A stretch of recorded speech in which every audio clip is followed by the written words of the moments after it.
Hello hi welcome to మన్న kitchen. ఈరోజు మనం చేయబోయే రెసిపీ బ్యాంబినో ఫస్ట్ ఇలా వేయించుకోవాలి.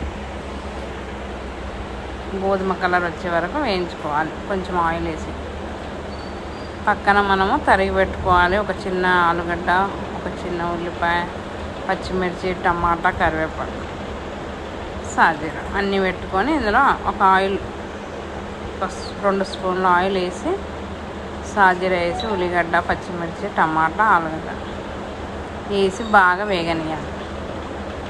సాజీర కూడా వేసి వేగనియాలి. వేగిన తర్వాత కొంచెం పసుపు వేయాలి. వేసి పసుపు కూడా బాగా నూనెలో పచ్చివాసన అయ్యే వరకు వేయించుకోవాలి. వేయించిన తర్వాత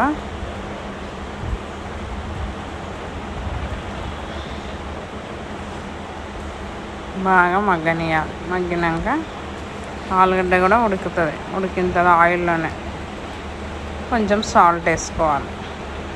రుచికి సరిపడా సాల్ట్ వేసుకొని మళ్ళీ కలిపి కొన్ని వాటర్ పోసుకోవాలి.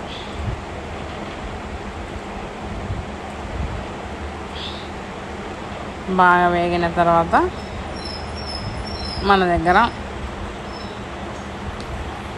గ్లాస్ వాటర్ పోసుకోవాలి. అంటే మనకి ఎంత సరిపోతే అంత బ్యాంబినోకు తగ్గట్టు వేసుకోవాలి. కొంచెం ఉప్పు ఇట్లా టేస్ట్ చూసి తక్కువ పడితే మళ్ళీ వేసుకోవాలి. రుచికి సరిపడా వేసుకొని ఇలా మసలేటప్పుడు బ్యాంబినో వేయాలి. వేసిన తర్వాత బాగా కలపాలి. కలిపిన తర్వాత కొంచెంసేపు మూత పెట్టి తీసేసేయాలి. తీసేసరికి వాటర్ అన్నీ వెళ్ళిపోతాయి.